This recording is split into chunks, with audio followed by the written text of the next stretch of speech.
Hello friends, my name is Ravi Sharma. I welcome you all in concept amplify. आज हम लोग Gupta dynasty के बारे में देखेंगे। गुप्ता डायनेस्टी क्या थी एंड उसके एविडेंसेस छत्तीसगढ़ से कहाँ कहाँ से मिले हम। तो जैसा आप सब जानते हैं, Gupta dynasty actually firstly Kushan वंश जब ख़त्म हुआ उसके बाद फिर गुप्ता डायनेस्टी आकर के यहाँ पे राज किए इंडिया में, और एंशियंट पीरियड में सबसे मैक्सिमम टाइम तक उन्होंने ही शासन किया है। तो उनके कुछ कुछ एविडेंसेस छत्तीसगढ़ से मिले हैं, तो हम लोग बात करते हैं। सबसे पहले तो जो गुप्ता एरा था उसमें मिडिल छत्तीसगढ़ को साउथ कौशल कहा जाता था या दक्षिणापथ। मिडिल छत्तीसगढ़ को साउथ कौशल या दक्षिणापथ कहा जाता था, और बस्तर के रीजन को कहा जाता था Mahakantara. Bastar region was known as Mahakantara and middle Chhattisgarh was known as south Kaushal और दक्षिणापथ। ओके, अब हम लोग ये देखेंगे कि सोर्सेज कहाँ कहाँ से मिले हमें। जो भी सोर्सेज हमें मिले हैं वो कहाँ कहाँ से मिले हैं। सबसे पहले हमें हरिसेन की जो प्रयाग प्रशस्ति है, प्रयाग कमेंडेशन ऑफ हरिसेन, उससे हमें कुछ एविडेंसेस मिलते हैं गुप्ता पीरियड के। साथ ही साथ जो छत्तीसगढ़ के कुछ प्लेसेस से गुप्ता के जो कॉइन्स मिले हैं गुप्ता पीरियड के, एक्चुअली वहाँ से भी कुछ एविडेंसेस मिलते हैं गुप्ता पीरियड के जो कॉइन्स मिले। और साथ ही साथ जो भानुगुप्त का एरन अभिलेख है, यानी कि Eran inscriptions of 512 CE of Bhanugupta, हमें वहाँ से गुप्ता पीरियड की जानकारी मिलती है। तो ये कुछ है सोर्सेस, आप लोग इसे भी देख लीजिएगा। ये कुछ सोर्सेज हैं जहाँ से हमें मिलती हैं। अब हम लोग कुछ रूलर्स की बात कर लेते हैं कि रूलर्स के एविडेंसेस में क्या मिला, कैसे मिला। सबसे पहले अगर हम समुद्रगुप्त की बात करते हैं, लाइन बाय लाइन जो रूलर्स, जैसे गुप्ता पीरियड में जो क्रोनोलॉजिकली जो रूलर्स आए उसके हिसाब से हम देखेंगे कि यहाँ पे भी जो रूलर्स जिनके एविडेंसेस क्रोनोलॉजिकली छत्तीसगढ़ से मिल रहे हैं उनकी हम बात करेंगे। सबसे पहले समुद्रगुप्त की बात करते हैं। तो अकॉर्डिंग टू हरिशचंद्र प्रयाग प्रशस्ति, समुद्रगुप्त ने क्या बोलते हैं, छत्तीसगढ़ के राजा वकाटा किंग महेंद्र को हराया था जो छत्तीसगढ़ में उस समय थे। एंड साथ ही साथ महाकांतर के जो राजा थे नल डायनेस्टी के व्यागराज, उनको भी हराया था। ये एक एविडेंस हमें मिलता है प्रयाग प्रशस्ति से, ठीक है। और साथ ही साथ जो समुद्रगुप्त की जो वाइफ है रूपा देवी, एक्चुअली उनका एविडेंस भी मिलता है हमें कहाँ से, महासमुंद से रूपा देवी का एविडेंस मिलता है, found from Mahasamund. According to legend, यानी ऐसा कहा जाता है कि समुद्रगुप्त जब यहाँ पे आए थे अपने मतलब दक्षिणापथ कैंपेन में, यानी कि जब वो इस रीजन्स को अटैक कर रहे थे, यानी कि इस रीजन में जब वो आकर के अपनी ग्रहण मोक्ष अनुग्रह नीति के तहत जो इनकी पॉलिसी थी, ग्रहण मोक्ष अनुग्रह पॉलिसी, एक्चुअली इसमें क्या करते थे वो कि साउथ के रीजन्स पे पहले वो अटैक करते थे, उन्हें जीतते थे और फिर उनके राजा को उन्हें वापस कर देते थे। बोलते थे कि भैया अब आप ही राज कीजिए, बट आपको हमें टैक्स देना पड़ेगा, एंड व्हेन वी नीड, जैसे हमारा कहीं बैटल हो गया या फिर कुछ भी हो गया किसी दूसरे साम्राज्य से लड़ाई, then you have to provide us the army also. तो इस तरह से ये क्या बोलते हैं, ग्रहण मोक्ष अनुग्रह नीति के तहत समुद्रगुप्त दक्षिण राज्य को जीतते थे और उसके बाद उनको छोड़ देते थे। तो ये एक क्या बोलते हैं, सिंपल सा ओवरव्यू है इस बारे में। और साथ ही साथ रूपा देवी के एविडेंस महासमुंद से मिले। और लीजेंड्स के अकॉर्डिंग ये भी बोला जाता है कि अकॉर्डिंग टू लीजेंड्स जो समुद्रगुप्त थे वो जब छत्तीसगढ़ में आए थे तो उन्होंने मतलब महानदी के पास में ही डेरा जमा लिया था। महासमुंद जो अभी एरिया है वहाँ पे महानदी के पास डेरा जमा लिया था, तो उसी की वजह से इस महासमुंद रीजन का नाम महासमुंद पड़ा है। ये भी एक बात है। ये हो गई समुद्रगुप्त के बारे में इतनी जानकारी। अब हम लोग थे रामगुप्त। रामगुप्त कौन थे? रामगुप्त एक्चुअली चंद्रगुप्त द्वितीय के ब्रदर थे। तो इनके जो कॉइन्स के एविडेंस हमें मिलते हैं बस बानाबरा दुर्ग से रामगुप्त के कॉइन्स के एविडेंस मिलते हैं। रामगुप्त बहुत ही स्मॉल टाइम के लिए एक्चुअली शासन किए, क्योंकि इन्होंने मतलब ऐसा हो गया था कि इनकी वाइफ थी ध्रुव स्वामिनी एक्चुअली जब शायद शक रूलर या फिर आइडिया नहीं, जब गुप्ता पढ़ेंगे तो हम लोग बताएंगे, कोई रूलर्स अटैक किया था तो उस समय इनको बोला कि मैं आपके में अटैक नहीं करूँगा, लेकिन आपको मतलब अपनी वाइफ को मुझे सौंपना होगा। तो चंद्रगुप्त को ये बात शायद अच्छी नहीं लगी, तो वो क्या किए थे कि वो जाकर के उनके ऊपर जो रूलर ऐसा कहा था उसके ऊपर अटैक करके उनको मारे और रामगुप्त की भी डेथ कर दिए थे, और फिर उनकी वाइफ से चंद्रगुप्त ने शादी कर ली थी। ठीक है, ये रामगुप्त की कहानी थी।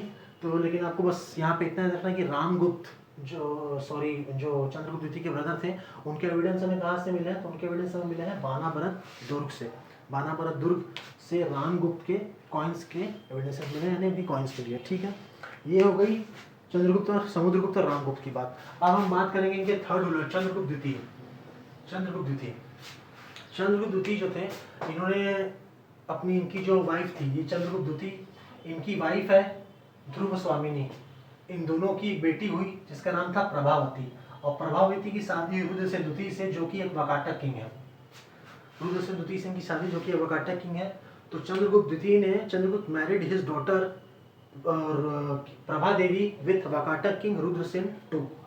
इन्होंने अपने बेटी की शादी कराई वाकाटक किंग रुद्रसेन टू से, और साथ ही साथ इनकी एक बो होल्डिंग एरो कॉइन्स है, बो होल्डिंग कॉइन्स है फ्रॉम खरसिया रायगढ़। एक्चुअली क्या है कि एक कॉइन मिला है रायगढ़ खरसिया से, जिसमें चंद्रगुप्त द्वितीय को तीर पकड़े हुए, तीर बोल रहा हूँ, कमान पकड़े हुए दिखाया गया है। बो एंड एरो, तीर कमान लिए हुए, बो मतलब कमान हो गया, एरो मतलब तीर, तो उस तरह से उनको दर्शाया गया उस कॉइन्स में। तो इनकी ये कॉइन्स कहाँ से मिलती है? रायगढ़ के खरसिया से। रायगढ़ के खरसिया से इनकी कॉइन्स मिलती है। ये होगी चंद्रगुप्त द्वितीय की बात। इनके बाद आए कुमारगुप्त। कुमारगुप्त जब आए छत्तीसगढ़ में, तो इनके बहुत सारे कॉइन्स मिलते हैं। सबसे ज़्यादा कॉइन्स कुमारगुप्त के मिलते हैं। सबसे पहले इनके जेम स्टोन पीको कॉपर कॉइन मिले, यानी कि रत्न जड़ित मयूर तांबे के सिक्के इनके मिले। जेम स्टोन पीको कॉपर कॉइन इसमें मिले। ये मिला है आपका रायपुर के आरंग से। ये कॉइन्स आपको मिला रायपुर के आरंग से। और इसमें जो इनका टाइटल था वो था परम भागवत। टाइटल्स आप लोग अच्छी तरह से मेमोराइज कर दीजिएगा, बिकॉज एग्जाम में टाइटल्स पूछे जाते हैं कि परम भागवत किसका टाइटल था, या फिर किस वंश के राजा ने अपना मतलब परम भागवत का टाइटल लिया था। इस तरह से क्वेश्चंस टाइटल्स पे पूछे जाते हैं, तो प्लीज़ मेमोराइज द टाइटल्स, क्योंकि टाइटल्स बहुत इंपॉर्टेंट है।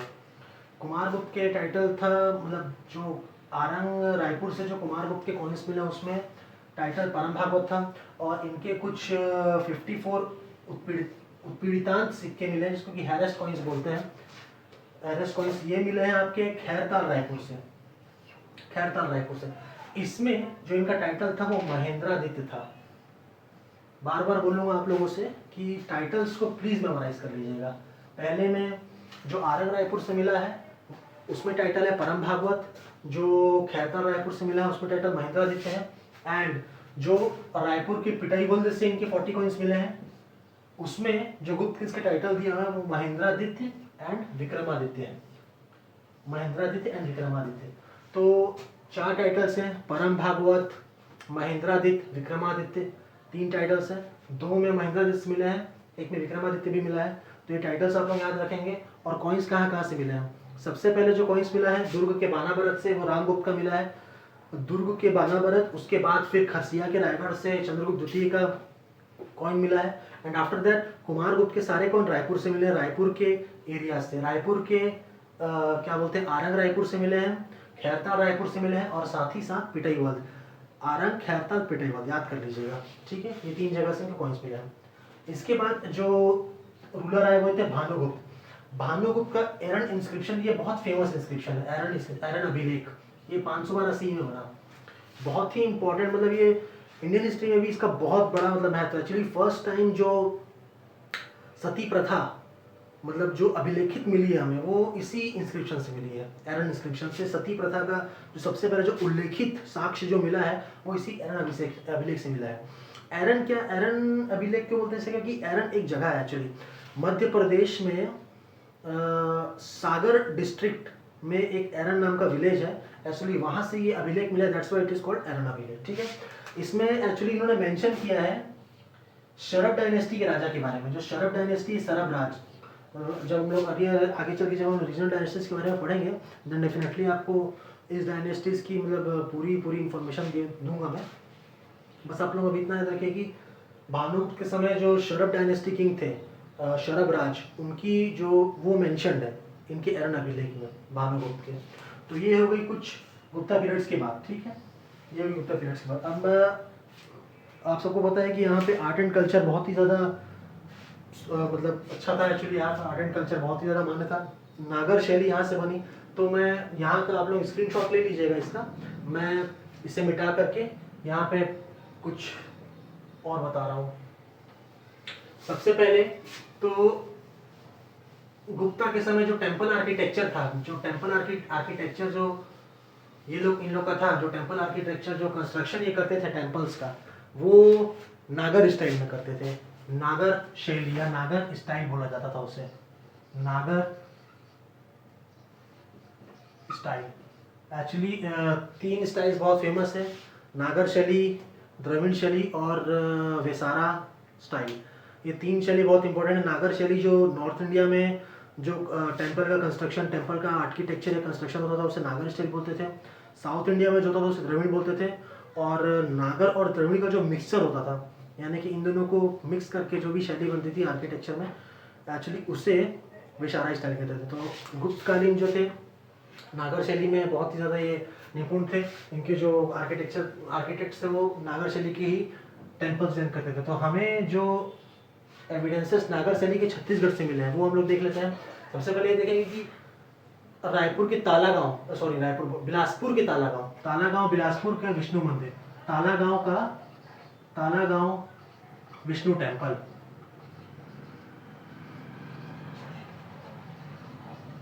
ये आपका है बिलासपुर में। ये नागर शैली से निर्मित है, यानी कि गुप्त स्थापत्य कला का बहुत ही उदाहरण है, बहुत अच्छा उदाहरण है ये कहाँ से मिला है हमें? बिलासपुर से। और दूसरा है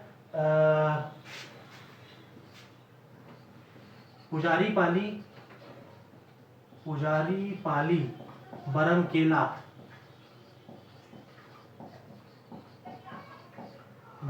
का केवटी मंदिर।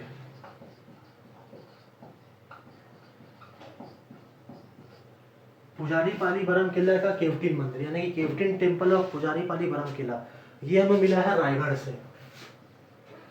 कहाँ से मिला है ये मतलब ये रायगढ़ में, अभी मतलब ये रायगढ़ में बना हुआ है। तो ये हमें दर्शाते हैं कि ये दोनों गुप्त के समय ये टेम्पल का कंस्ट्रक्शन हुआ, और ये दोनों टेम्पल्स नागर स्टाइल में। दोनों टेम्पल्स कहाँ पे सिचुएटेड हैं? Both temples are situated in, one is situated in Bilaspur and second one is situated in Raigarh. यानी कि तालागांव जो है विष्णु टेम्पल वो बिलासपुर में सिचुएटेड है, एंड जो पुजारी पाली बरमकेला टेम्पल है वो सिचुएटेड है रायगढ़ में। ठीक है, दोनों नागर स्टाइल से बने हैं, और इन लोग रेड ब्रिक्स जो लाल ईंटों का इस्तेमाल लोग करते थे उससे बने हुए हैं। बस आज के लिए इतना ही दोस्तों। इतना ये पूरा गुप्त डायनेस्टी खत्म हो गया है। एक्चुअली जो इसमें एविडेंसेस थे छत्तीसगढ़ के रिलेशन में जो पढ़ रहे हैं हम लोग उसको पढ़ रहे हैं, फंबल हो रहा है ना, बहुत फंबल हो रहा है, लेकिन ठीक है, इट्स ओके। तो आप लोग डेफिनेटली ये सब चीज़ों को अच्छी तरह से मेमोराइज कर लीजिएगा, एंड कुछ भी डाउट्स होगा तो प्लीज़ पूछिएगा। तब तक के लिए thank you so much, and like and subscribe. Thank you.